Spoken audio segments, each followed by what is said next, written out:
ईमानदारी साहब की ताकत कहां चली गई जब इसी मुल्क के बॉर्डर से लगता हुआ एक मुल्क है चीन, उसने कहा दाढ़ी आधी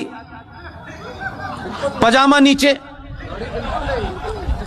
अजान बंद, मस्जिद खत्म, रोजा आधा और मोहम्मद का नाम रखा तो ऊपर।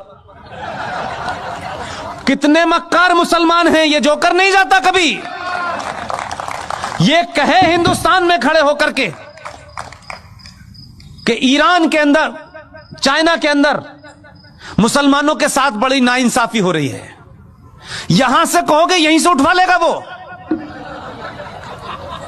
एक लफ्ज नहीं बोले। आपको जवाब देना आना चाहिए। ये जो ताकतें हैं जिन्होंने इस देश में हिंदू मुस्लिम भाईचारे की आड़ में इस देश को मुसलमानों ने खोखला कर दिया। केरला बन गया, कोई मुसलमान नहीं बोला। एक अखलाक के साथ चंद गुंडों ने, चंद बदमाशों ने, चंद बेवकूफ लोगों ने र्यूमर के चलते या किसी गलत फहमी के चलते या थोड़ी देर के लिए मान लें किसी सही फहमी के चलते भी उसकी हत्या कर दी। इस देश की मेजॉरिटी ने कहा यह गलत है, उसको सजा हुई, वो जेल में है। बेईमान मुसलमानों, मक्कार, कितने बौने और कितने छोटे हो तुमने क्या किया?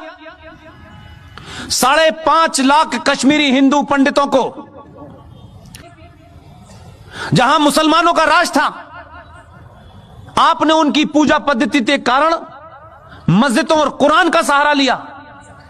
5.5 लाख कश्मीरी हिंदू पंडितों को अपनी ही धरती से मार के भगा दिया।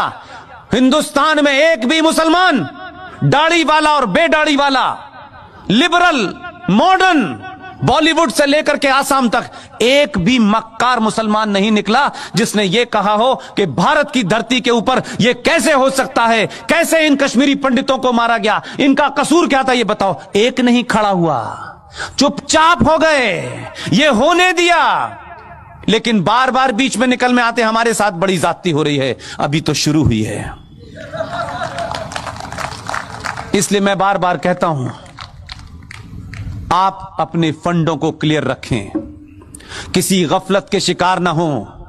ये जो इस्लामिक आतंकवाद इस देश में है, जिसे कॉन्स्टिट्यूशनली, सोशली, पॉलिटिकली इस देश में बढ़ावा दिया गया है, ये जो घर वापसी आप कहते हैं, घर वापसी तो होनी चाहिए, लेकिन ये वो घर वाली वापसी जिसमें आप बिजी हो उसमें मैं बिजी नहीं हूं। ये घर वापसी 1947 से होना शुरू हो गई है। अभी 35 पे 370 गया है, मंदिर वापस आया है। अभी काशी भी लेना है, मथुरा भी लेना है। इसके बाद में यूनिफॉर्म सिविल कोड भी आना है। इसके बाद में एंटी कन्वर्जन भी आना है कि जिनकी किताब ये कहती है कन्वर्ट करो, उनका दिल भर जाए। इस बार इतना कन्वर्ट करेंगे, चिंता मत कीजिएगा। इसलिए आने वाले दिनों में बहुत सारे बिल तैयार हैं। इसलिए मैंने आपसे कहा, चुनाव के हार जीत से कोई फर्क नहीं पड़ता है। चुनाव हार जाएं, लेकिन राष्ट्र नहीं हारना चाहिए। आप सब लोगों ने मेरी बातचीत सुनी और आखिर में सिर्फ इतना ही कहता हूं, सनातन के परिवार का हाथ पकड़ लीजिए, दुनिया में किसी के पैर छूने की हिम्मत, जरूरत नहीं पड़ेगी। बहुत बहुत शुक्रिया, थैंक यू वेरी मच।